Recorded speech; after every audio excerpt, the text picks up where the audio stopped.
Why I still use a paper calendar for my scheduling. I'm learning to thrive in the gig economy. Would you like to learn too? Electronics are great, and it's very simple to use, like a Google Calendar or something. When you're out and about, you put it in your phone. But I still find having a paper calendar next to my desk to be very, very helpful. It's a desk calendar. What I do is I have it on a table next to my desk. I'm facing my desk when I'm talking to you.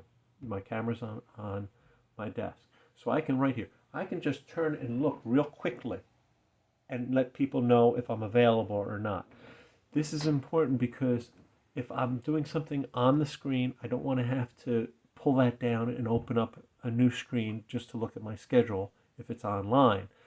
If it's on my phone and I'm talking to somebody on the phone, I don't want to have to fiddle with it. Instead, I've got it all printed out right here every month. I can just write down what I'm doing. And what I also do, and I like about the paper one, is that if you notice, not just that I have what I'm doing every week, how much time I've spent with each client, keeping track of my hours with them. I do a weekly. I do a weekly total to keep track of how much money I'm making each week, where my goal is each week. And the reason why I do that is that if you're not measuring how you're doing on a weekly basis, I don't feel you really know how you're doing. It's very important that you keep track of it. I have a weekly goal, and I used to have a weekly goal of $1,000 a week. I wanted to produce $1,000 a week in income. And I've now cut that back because, as I told you, I'm starting to step away a little bit. So I've cut that back. But for a long time, what I would do is I would look at my calendar and I'd say, oh, this week I'm not quite there yet. I need to find some more work. And I would do that during the week. I'd find something more so that at the end of the month, I average it out and it was okay. See, if you're not doing that, you're not really sure how well you're doing.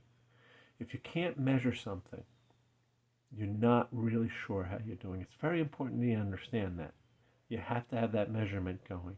And it's easy to do that when you have a paper calendar in front of you, whereas on the phone, you can't really do that. The other reason why I like putting everything on the calendar is that I keep track down here of things that are coming up in months ahead. So when I'm talking to somebody and looking at this month, and they say, well, what about October 24th? I've got October 24th not just written on the calendar here, I've got it in the little notes section. So I know everything that's going on for the rest of the year.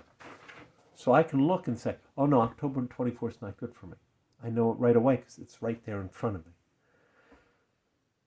I know there are some people that say you should have two of these paper calendars, one at your desk and one in your briefcase. And you should use that when you're out and about meeting clients and talking and things like that. I found it too cumbersome to have two at a time. Truthfully, I did. So when I'm out at a client and they say, are you available October 24th? What I generally say is, I'll have to get back to you on that. I think I am. I checked my electronic calendar. Yeah, it looks like I'm free. But the main calendar I have is at home. When I get home, I will double check for you. And then I let them know, you know. I found it too cumbersome to have both a paper calendar with me at all times and at home and collating them and keeping track of making sure they're both up to date. So I just use one. But I always have it right here. I glance at it first thing in the morning, I glance at it late at night, and I glance at it throughout the day. So, it's always available. It's at my fingertips. I don't know. Do you still use a paper calendar? Do you still have something on your desk that keeps track of what you're doing every week? And do you still measure what you're bringing in on a regular basis? It doesn't have to be weekly, it could be monthly, but do you measure it? I'd really be curious to know. Please comment down below.